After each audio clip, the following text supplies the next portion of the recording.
Cricket பற்றின எல்லா அப்டேட்ஸும் தெரிஞ்சுக்கணும் நம்ம சேனலை சப்ஸ்கிரைப் பண்ணிக்கங்க. 2024ஆம் ஆண்டு நடைபெறவுள்ள ஐபிஎல் தொடரில் ஹர்திக் பாண்டியா பங்கேற்பது சந்தேகம் என்று தகவல் வெளியாகியுள்ளது. 2023ஆம் ஆண்டு உலகக்கோப்பையின் போது அவருக்கு கணுக்காலில் காயம் ஏற்பட்டது. அக்காயமானது இன்னும் குணமடையவில்லை என்று கூறப்படுகிறது. 2023ஆம் ஆண்டு உலகக்கோப்பைக்கு பிறகு நடைபெற்ற ஆஸ்திரேலியாவுடன் T20 போட்டியிலும் அவர் பங்கேற்கவில்லை. அதனைத் தொடர்ந்து சவுத் ஆப்பிரிக்காவுக்கு எதிரான T20 போட்டியிலும் அவர் பங்கேற்கவில்லை.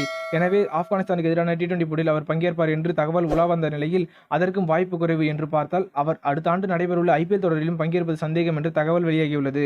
இதில் குறிப்பாக தற்பொழுது மும்பை அணியின் கேப்டனாக ஹர்திக் பாண்டியாவை மும்பை அணி அறிவித்தது. குஜராத் அணியிடம் ட்ரேடு மூலம் வாங்கிய மும்பை அணி யாரும் எதிர்பார்க்காத வகையில் ஹர்திக் பாண்டியாவை கேப்டனாக அறிவித்தது. ரோஹித் சர்மா இருந்தபோது இப்படி கேப்டன் மாற்றம் நடைபெற்றது ரசிகர்களிடையே பேசுபொருளாக மாறியது.